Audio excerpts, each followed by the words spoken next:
তিন ধরনের মতবাদ যারা গণতন্ত্রকে অপছন্দ করে। কি কি বললাম আবার মনে রাখুন। প্রথমত মুখলেস গ্রুপ, যারা মুখলেস, যারা সত্যিকার ভাবে মনে প্রাণে ইসলামের বিজয় চায়, যাদের মধ্যে ইখলাস আছে, মনের মধ্যে নিয়ত ভালো, তারা আমলদার, ঠিক আছে, তার ইকামতে দিন চায়, রাষ্ট্রে ইসলাম চায়। এই এক নাম্বার এই গেল। দ্বিতীয় হচ্ছে যারা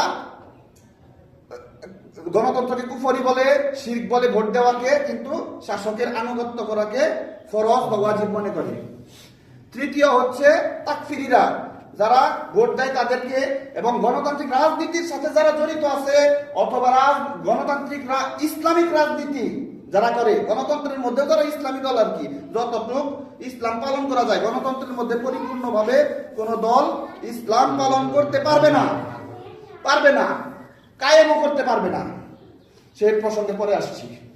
হ্যাঁ, এই তাকফিরি গ্রুপেরা সমস্ত ইসলামী দল অথবা গণতন্ত্রের সাথে জড়িত সমস্ত ব্যক্তিকে কাফির মনে করে। অথচ রাসূল সাল্লাল্লাহু আলাইহি সাল্লাম বলেছেন, ইযা ক্বালার রাজুলু লিআখিহি ইয়া কাফির ফাকাদ বাআ বিহা আহাদুহুমা। অর্থাৎ যখন কোন মানুষ তার কোন মুসলিম ভাইকে বলে হে কাফির, তখন সেই কুফরি দুইজনের একজনের উপর পতিত হয়। যদি কোন মুসলিমকে কেউ কাফির বলে, ওই মুসলিম যদি কাফির না হয়, তবে যে বলে সে কাফির হয়ে যায়, তার উপর সেই কুফরি পতিত হয়।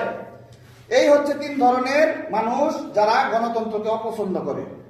ঠিক আছে, এর মাধ্যমে আপনাদের সমাজে, আমাদের সমাজে প্রতিবেশীর সাথে প্রতিবেশীর, ভাইয়ের সাথে ভাইয়ের, চাচার সাথে ভাতিজার, বাবার সাথে ছেলের শত্রুতা যেন সৃষ্টি না হয় ভাই, এই দিকে খেয়াল রাখতে হবে।